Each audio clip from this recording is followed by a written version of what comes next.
Shalom. Welcome. I'm Rabbi Scott with Beth Yeshua Messianic Synagogue in Fort Myers, Florida. You're here tuning in to our midweek Torah study. We post these studies midweek sometime, and one per week on the current Parsha in the Torah. This week we are Parsha number 2 because we just started over recently, and the name of the Parsha is Noach. And it is Genesis, Bereshit, chapter 6, verse 9, through chapter 11, verse 32. This parsha is, of course, about Noah. But a brief note on Noach from the previous parsha, and what we're finding is in a lot of cases in the Torah, you have to rewind a little bit because the current parsha is set up by the previous lines in the previous parsha. So the same is the case here. If you go back to Bereshit chapter 5, verses 28, we have this line, Lamech lived 22 years, and he fathered a son, and he named him Noah, saying, this one will comfort us from the work and from the pain of our hands because of the ground which Adonai cursed. We're talking about the difficulty in gaining food from the hostile ground. After, of course, the fall, Adonai said that they would, by the sweat of their brow, bring forth food from the earth. And we're talking about the way this is worded. They're talking about bringing forth the food from the hostile ground, getting the ground to give up the food, in a sense, in the same way that the rocks gave up their water when Moses struck the rock. It yielded up its water. We have this in Vayikra 25. We have this line, verse 18, therefore you are to keep my statutes, observe my ordinances, carry them out, so that you may live securely in the land. Then the land will yield its fruit, that is, give up its fruit, and you may eat your fill and live there in safety. So it's the picture of having to strong arm or to force the ground to yield its crop, which of course Lamech was complaining about the curse of the ground when he was referencing the possibility of Noah giving them relief from this curse. In a sense, the way that Lamech says it is that Noach will bring comfort to us from our work, from the pain of our hands, which came about because of the ground which Adonai cursed. It's a blame. They're blaming Adonai. It's a negative statement against Adonai, really. It's comforting us from our work and from our pain because Adonai cursed the ground. It's certainly not humility. This is the perspective of Lamech. Well, right after this prophecy, we see in chapter 6, verse 5, then Adonai saw that the wickedness of humankind was great on the earth, that every inclination of the thoughts of their heart was only evil all the time. So Adonai regretted that he made humankind on the earth. Which in juxtaposition with the statement by Lamech adds some contextual understanding. Yes, Lamech's prophecy that Noach would bring relief is the inclination of evil in the heart of Lamech. It says, Adonai regretted that he made humankind on the earth, and his heart was deeply pained. So Adonai said, I will wipe out humankind, whom I have created from the face of the ground, from humankind to livestock, crawling things, flying creatures of the sky, because I regret that I made them. Now we have the first sort of objection to the narrative here. In the first place, we might say, okay, if humankind is evil, and we can relate to that because humankind today does evil things and is largely evil in much of what they accomplish. Certainly without the grace of Adonai, everything we do, all of our righteousness is as filthy rags, according to the word. All right, so if indeed that we would anticipate, we would not be surprised that Adonai is regretting that he made humankind and that he has to wipe out humankind. We might be able to get our head around that. But why the livestock? Why the crawling things? Why the flying creatures of the sky? What has happened here that Adonai's judgment of the evil of mankind is now projected onto wild animals and livestock? Do you see we have a projection there that we're stumbling with? All right.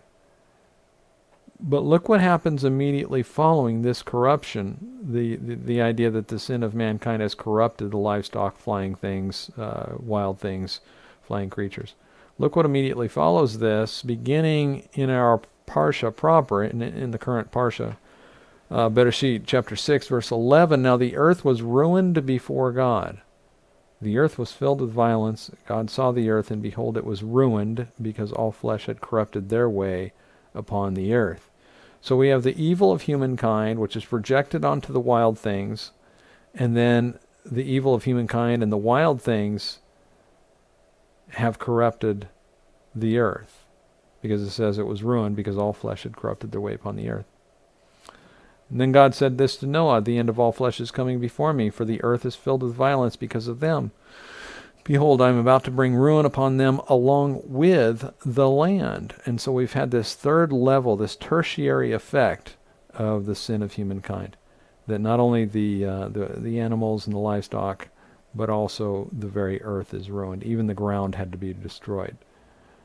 So we have this cataclysmic event, this flood, and I want you to see that it returns the earth to the pre-creation state.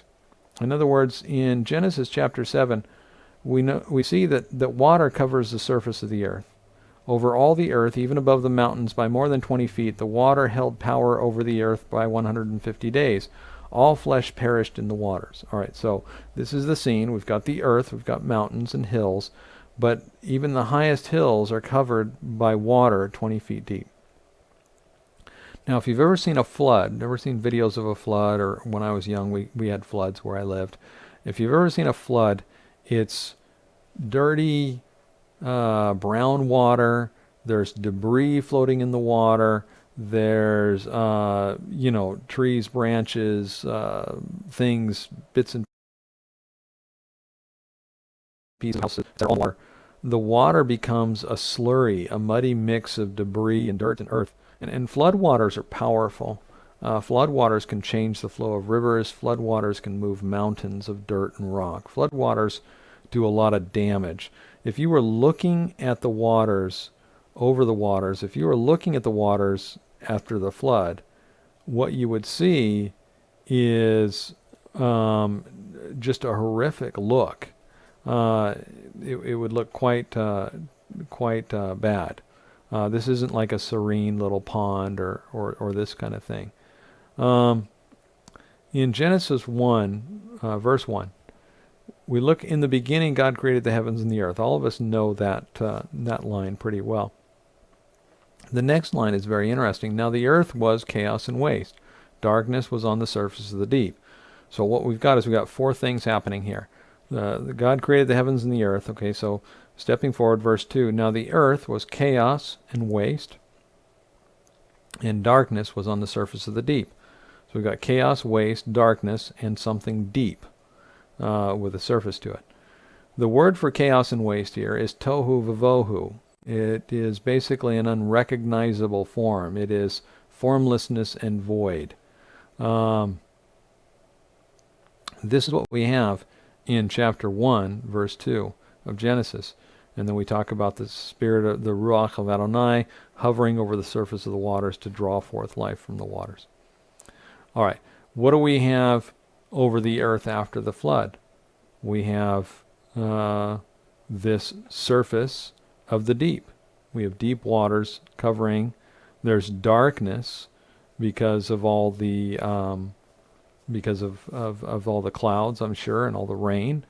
There's certainly darkness on the land because it's covered by water. Then after nearly 5 months, depending on the calendar, 150 days, Then in chapter 8 we have this. So God caused a wind to pass over the land, and the water subsided. Also the sources of the deep and the windows of the skies were closed up, and the rain from the sky was held back. The waters kept receding gradually from upon the land, and the waters decreased by the end of the 150 days. The ark came to rest in the 7th month, on the 17th day of the month, upon the mountains of Ararat. The waters went on decreasing until the 10th month. In the 10th month, on the first day of the month, the tops of the mountains appeared. It says here, land, in other words, chapter 8, wind to pass over the land, and the water subsided. But actually it's not land, it's basically the earth covered in water, or covered in this deep, if you will. It says land here, but actually it's ha'aretz in the Hebrew, which is better rendered earth. There's no land at the beginning of the wind over the waters. The land is all covered in water. So we have wind over waters. Genesis chapter 1, and the Ruach Elohim was hovering on the surface of the water. The Tree of Life version translation calls it the Ruach Elohim, which we understand to be the Spirit of Elohim, the Spirit of God. But in the Hebrew it can mean the wind of God or the breath of God, wind or breath. So in Genesis 1 we have the wind over the surface of the deep. In Genesis 8, 9, after the flood, we have the wind over waters. The next thing that happens is Noach opens a window. He opens a window, and what do we have when we open a window in the top of the ark? Well, we have light. When you open a window, you have light. We're not thinking of window in terms of glass here. We're thinking of window as in terms of something that could be removed to let in the light. When I was young, we had these shutters, and some of the old houses didn't have glass. They just had wooden shutters. And you closed the shutter at night, and during the daytime you opened the shutter, and your house was basically out, open to the outdoors, open to the fresh air. It's just how we lived when I was young. And so we had shutters and not windows in some of the houses around, or in some of the windows on each house. So this, think of a shutter rather than a window, glass window. Noach opens a window shutter, and what do you have? You have light. It says Noach releases a raven over the waters. There's no place to land. Then he releases a dove. The dove has no place to put her foot. The dove needs a tree. So from the window till now, there's no mention of counting days. Now the text has a mention of counting days. Now we wait 7 days. How do you count 7 days? Well, the 7 days are counted using the passage of sun across the sky. Let me just pull that up. The passage of sun across the sky is what counts our days, is how we number our days. And what we see in the text here is that that the dove had no place to put her foot. In other words, the dove had no trees to land on. From the window now, we start counting days, because now we have the sun and the moon across the sky, counting days. We have a second time the dove goes out. This time the dove returns with a leaf, meaning there's trees and plants. And then we go another 7 days, another passage of time, and the dove a third time does not return. And then humankind and the animals exited the ark.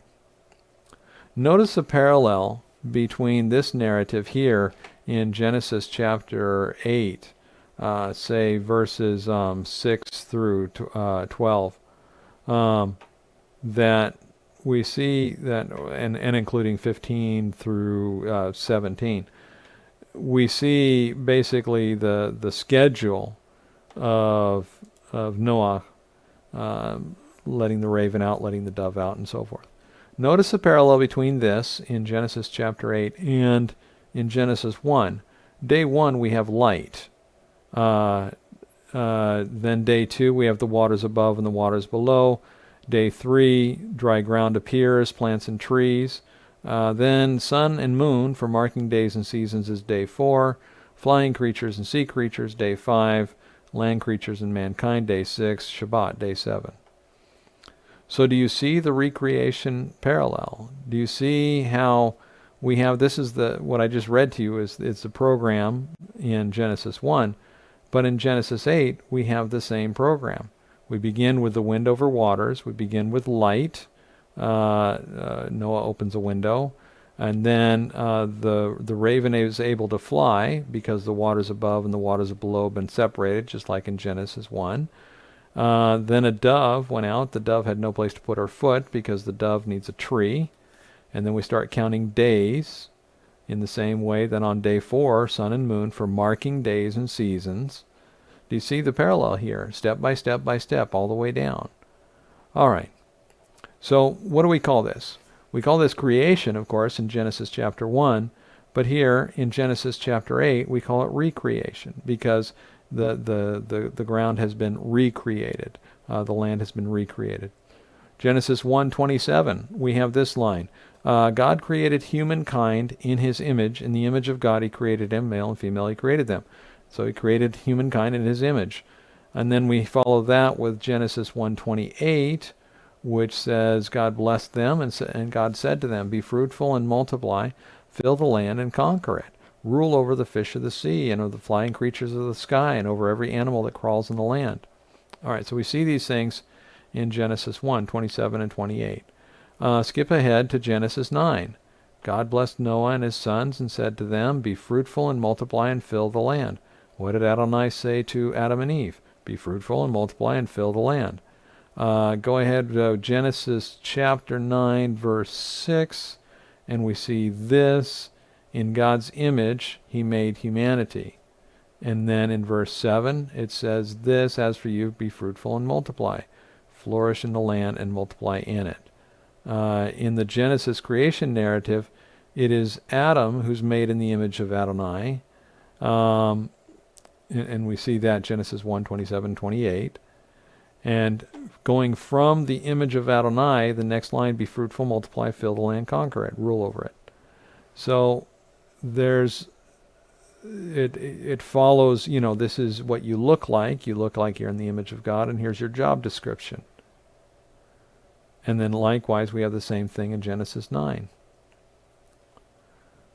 Now, one little nuance that's interesting in this sort of parallel creation narrative. In Genesis 9, we have this, verse 6, the one who sheds human blood, by a human will his blood be shed. For in God's image he made humanity. As for you, be fruitful and multiply. In the Genesis creation narrative, Genesis 1 and 2, it is Adam is made in the image of Adonai. In the recreation narrative, Genesis 8 and 9, it is God has made humanity in his image. And previous to that, verse 6, the one who sheds human blood, by human will his blood be shed.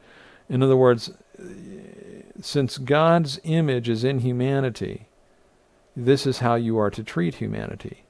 You are to treat humanity with respect and with dignity, and not treat them with violence, because they're made in God's image. Whereas in the Adamic narrative in Genesis 1 and 2, it's kind of he made me in the image of Adonai. And then in the Genesis 9, it's he made you in the image of Adonai. He made other people in the image of Adonai. All right. Another nuance between these two creation narratives.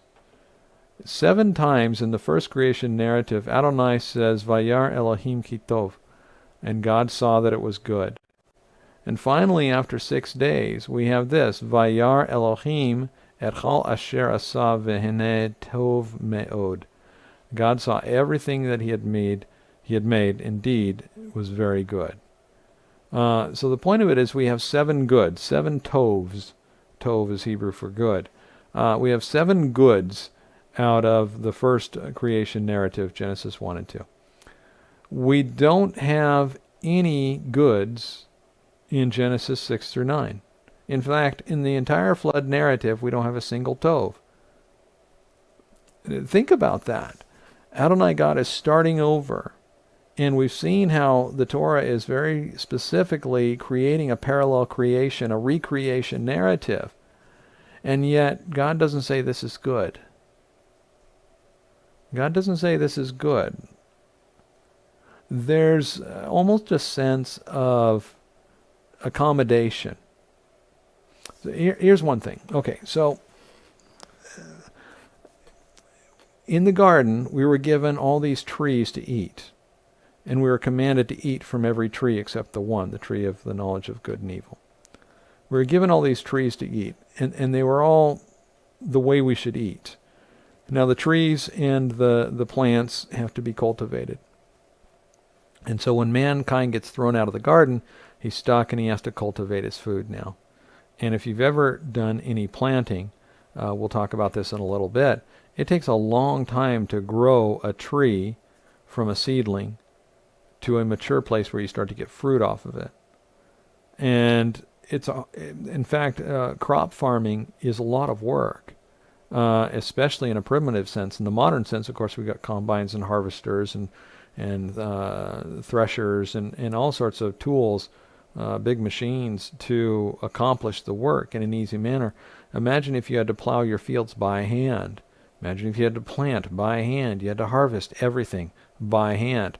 Oh, and let's start with this. Your labor force is very limited because you've only had, 10 or 20 years of people. In fact, we have this. How many years was it before Cain was born? Well, we don't know how many years it was before Cain was born, but we know it took years before these people began to really populate the earth. There's a lot of time in there. Let's see if it says it here. I'm looking for the years where we talk about Adam lived 130 years, then fathered a son in his likeness after his image, and named him Seth.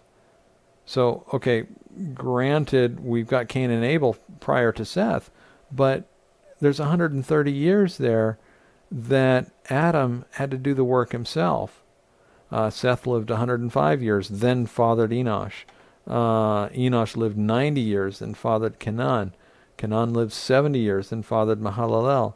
So things were a little slow getting started, maybe that's the way to say it, when the earth was populated, when mankind was trying to be fruitful and multiplying. My point is with a small labor pool, you're having to do an awful lot of labor-intensive work in order to grow your crops. What happens after the flood? After the flood, mankind is able to eat meat. They're able to harvest meat. We're given instructions of how to eat meat.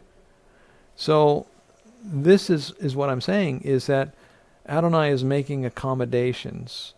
He's making things a little easier. Remember the prophecy from Lamech about his son Noach? Noach was going to give us relief from the work of our hands.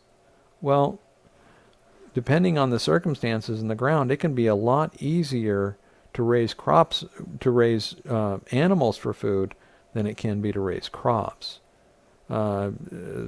If you've got good pasture land, basically you just take your little baby lambs and you put them out on the pasture land, and you come back in 9 months and they're grown up. You come back in a couple of years and you start having more, and the little lambs grow up and create other little lambs.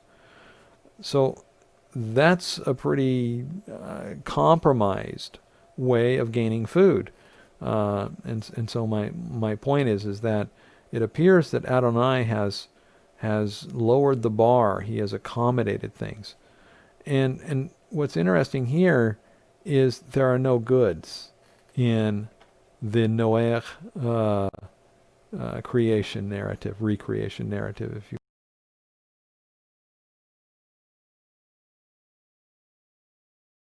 goods.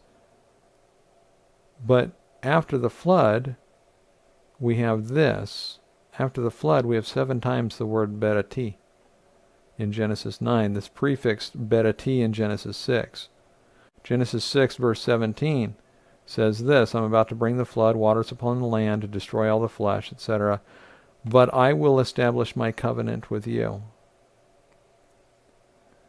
This is before the flood. After the flood, we have this in chapter 9. 7 times Adonai says, Ve'ani hni mekim et berate itachem. Behold, I will establish my covenant with you. And later he establishes his covenant with Haaretz, the land, that Adonai would not destroy the earth again. So this is what I'm seeing, is that when Adonai was prepared to say everything is very good, that meant it's very complete. It's done. It's an accomplished thing. What is a covenant? If I make a covenant with you, what is it that I'm telling you? I'm telling you that my work is not done. I make a covenant with you. It's I promise to finish it. If I was doing plumbing in your house, and I leave at the end of the day, and you come to me and say, well, is it done? And I say, no, it's going to take 3 more days. And you're like, oh no, I'm going to be out of stuff for 3 more days. And I say, well, I'll have it done by the end of the week, I promise you. That's what I'll do. I'll have it done by the end of the week. I have made a statement to you. I've made a covenant to you. Or maybe you pay me extra and I get it done in 2 days or something like this. We make a covenant. There's some sort of exchange of commitment that I'm going to do something. Now, I can't say the plumbing is good. We're good. We're good.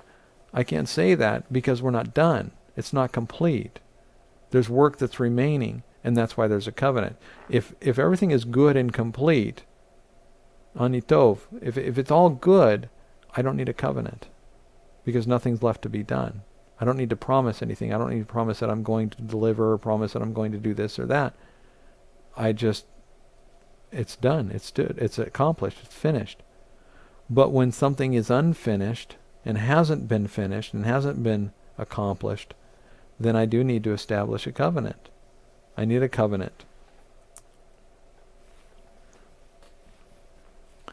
Following this, we have this statement again to Noach. Be fruitful and multiply. Verse 18, Noach's sons who came out from the ark were Shem, Ham, and Japheth. Ham was the father of Canaan. These 3 were Noach's sons, and from these 3 the whole earth dispersed. Then Noah, a man of the soil, was first to plant a vineyard. He drank some of the wine, got drunk, and was uncovered in his tent. Then Ham, Canaan's father, saw his father's private parts and told his 2 brothers outside. So Shem and Japheth took the cloak and laid it over both their shoulders and walked backwards, and with it covered their father's private parts. But their faces were turned away, so they did not see their father's private parts. When Noah woke up from his wine, he learned what his youngest son had done to him. So he said, I don't have it here, do I? Let's find it here in the text where...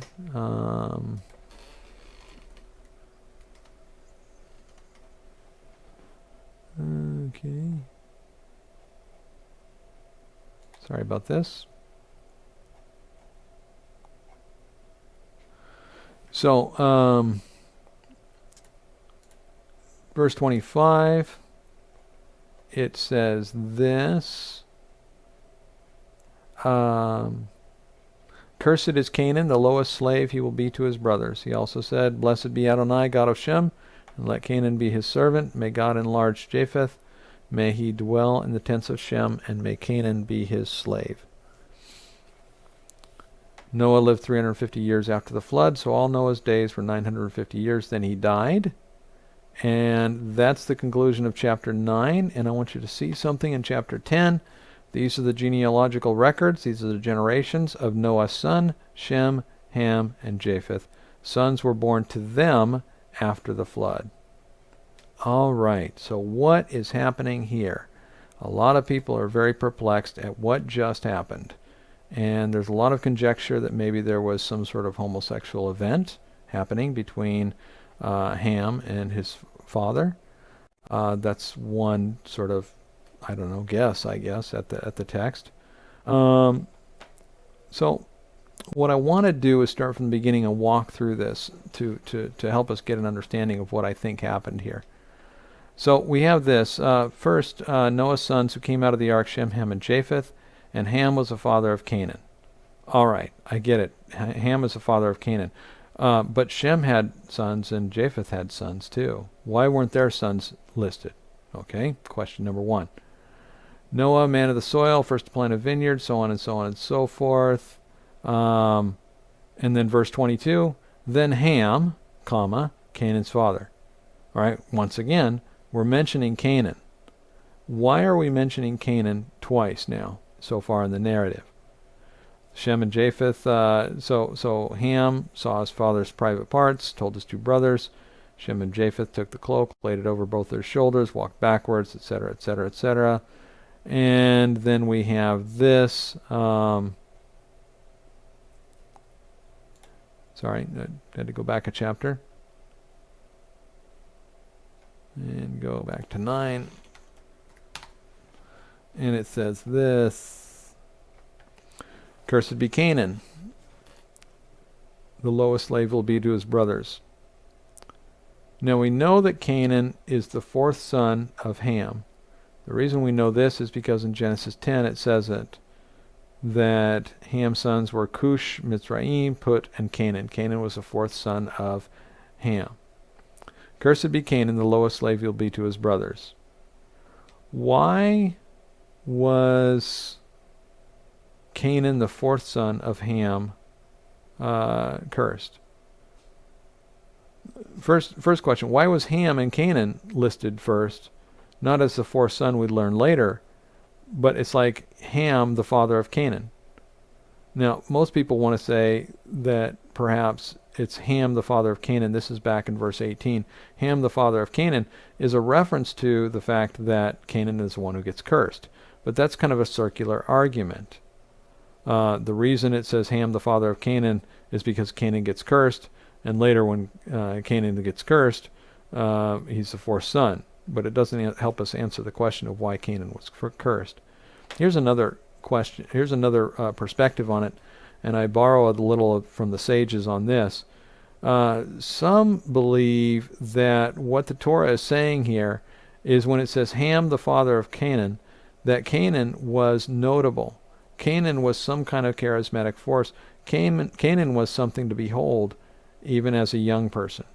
He was perhaps like a Saul or a David. He was head and shoulders above his brothers. He was powerful. He was smart. He was wise. He was clever. He was something. And so that's why you would say Ham, the father of Canaan. Now, it says it again, Ham, Canaan's father. So we know that there's something significant about Canaan here. Again, we're looking at the possibility that perhaps Canaan is a notable figure. All right. It says Ham saw his father's private parts. And so forth. Well, let's back up. Sorry. Let's back up. Let me ask you a question. How long does it take to plant a vineyard? How long does it take to plant a vineyard, to grow grapes, to harvest the grapes, and make wine? It takes about 3 years in the modern experience. They may have had different growing conditions. They may have had different strains or varieties of grape. But it takes about 3 years here for you to grow grapes and harvest grapes. So here's a question we have. What did Noach fail to do during that 3 years? There are no records of children on the ark other than the 3 sons of Noah. In fact, in chapter 10 of Genesis, it says explicitly, sons that were born to them, Shem, Ham, and Japheth, sons that were born to them after the flood. And then it lists their sons. So we know that there were no children born on the ark.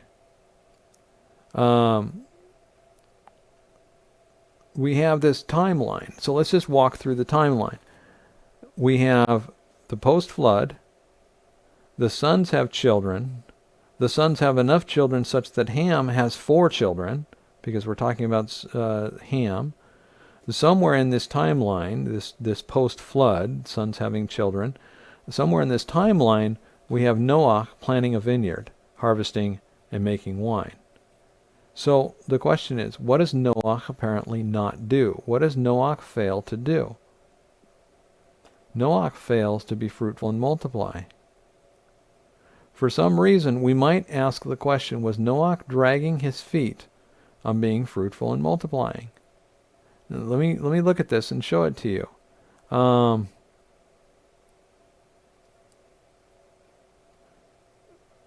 God blessed Noah and his sons. This is chapter 9, verse 1. God blessed Noah and his sons, and he said to them, be fruitful and multiply and fill the land. And it wasn't just to his sons. Otherwise, God blessed Noah and his sons and said to his sons. But no, he said to them, fill the land. The fear and terror of you will be on every wild animal, and so on and so on and so forth. But you are to be fruitful and multiply, flourish in the land, and multiply in it. And the other three boys did do that. But why didn't Noah do that?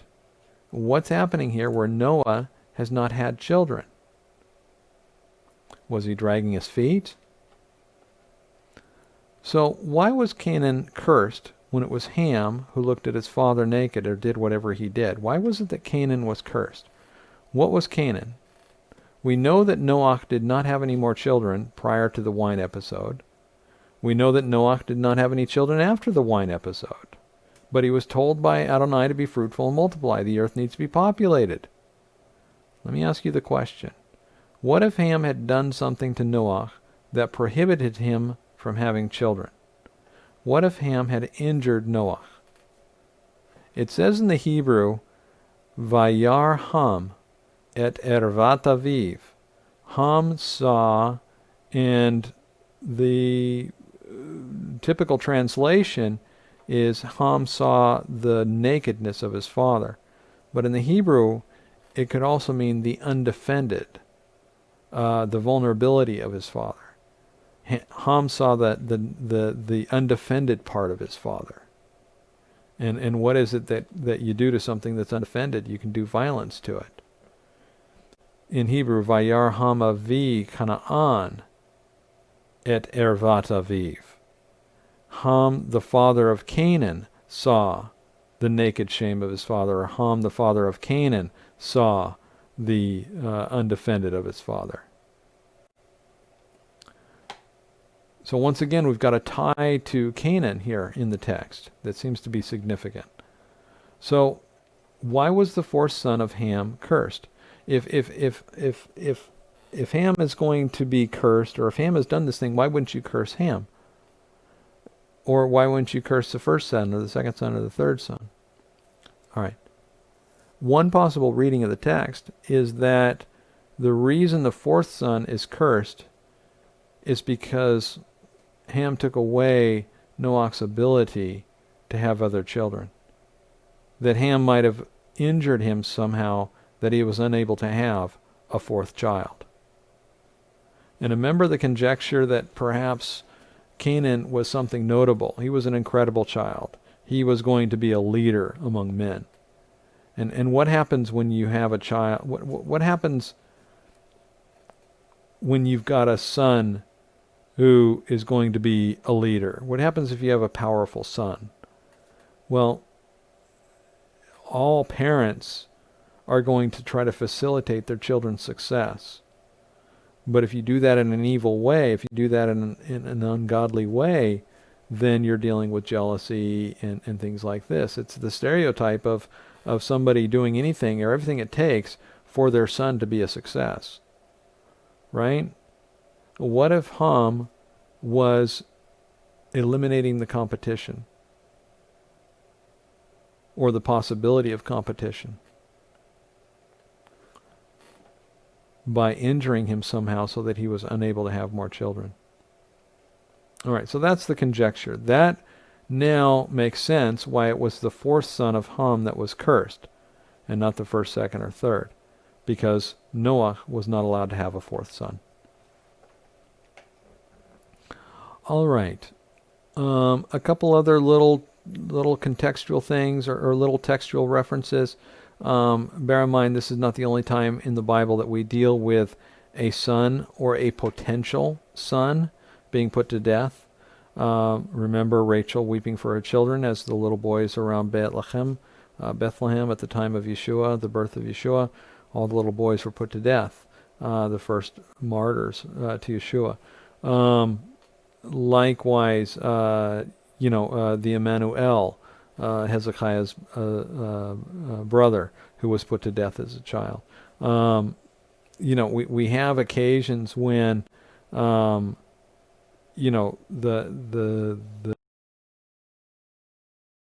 the promised seed of some kind or another is put to death in an attempt to thwart the plan of God. And who's to say what a fourth son of Noach would have been able to accomplish? Perhaps that's one of the things that's happening here. Another reading on this, it's kind of a nuanced or a technical reading on this, is that Ham did all this prior to having any of his children, and that it was the fourth son of Ham that was cursed, and that basically what the text is saying is when it says Noah's sons who came out of the ark were Shem, Ham, and Japheth, and Ham was the father of Canaan. Canaan is the cursed one, and everybody knew it. And he was cursed actually before Ham had any children whatsoever. That's just another reading on it. Again, this kind of answered the question of what the curse was and why there was a curse involved here, when it seems so simple that Noah was the one who kind of just passed out. There's some criticism that goes around with Noah. He didn't bring anybody with him. He didn't apparently wasn't successful at encourage anybody to become godly. And basically, he saved himself and his immediate family, and as such, it doesn't really indicate that he was, a statesman in the line of the people of Israel. He's more in the prehistory, of course, prior to Abraham. So, what is it that we're seeing here? The long view of the first 10 chapters of Bereshit, of Genesis, from the Tohu Vavohu of Genesis 1 to the very beginnings of Abram, who becomes Abraham. Out of the Tohu Vavohu were brought forth Adam and Eve. Out of the flood were brought forth the sons of Noach. And then we have this, the Tower of Babel experience. And out of the ruins of the civilization comes Abram. We're still on this eternal program of creation, fall, recreation, creation, fall, recreation.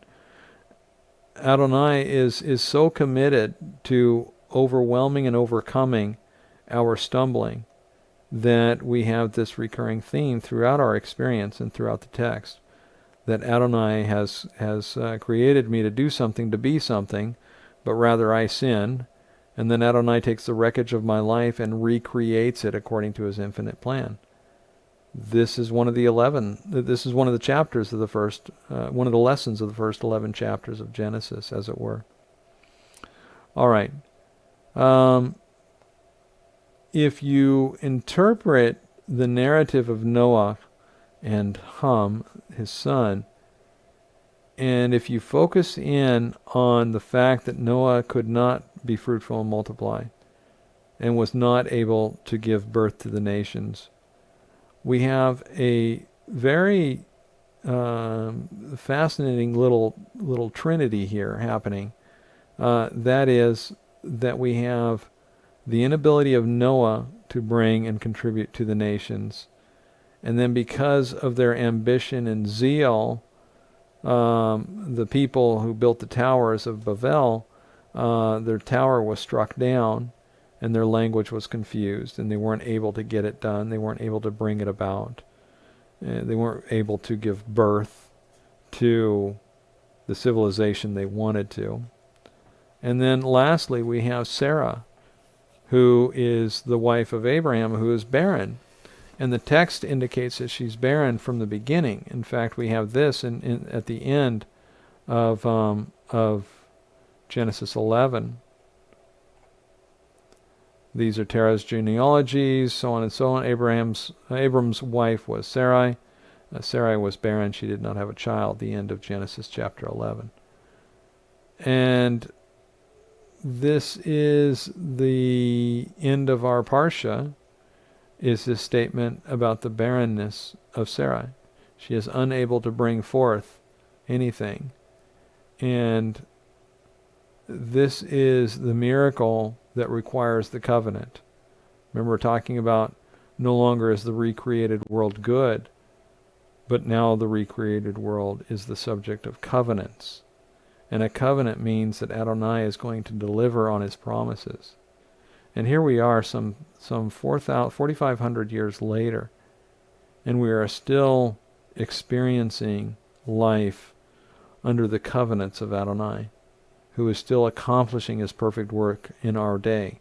This is what it means when it says to take up your execution stake daily, in the Christian lingo, to take up your cross daily.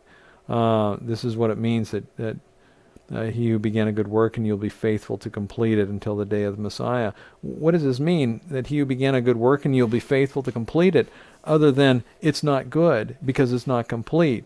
But what do we have when something is incomplete? It's a covenant that he's committing to. He's covenanting with us to complete the work. I'm going to conclude it there this week with our Torah study. Thank you all for joining us. Please, if you have any comments or questions, please list those below. If you want to start a dialogue, please contact me. I love those discussions and have had a few of those with you. And some of the comments that come back are pretty challenging and pretty intriguing. So there's just a lot here. If you live local and you want to join us for services on Shabbat, we would love to have you. If there's anything we can do for you, please reach out to us and let us know.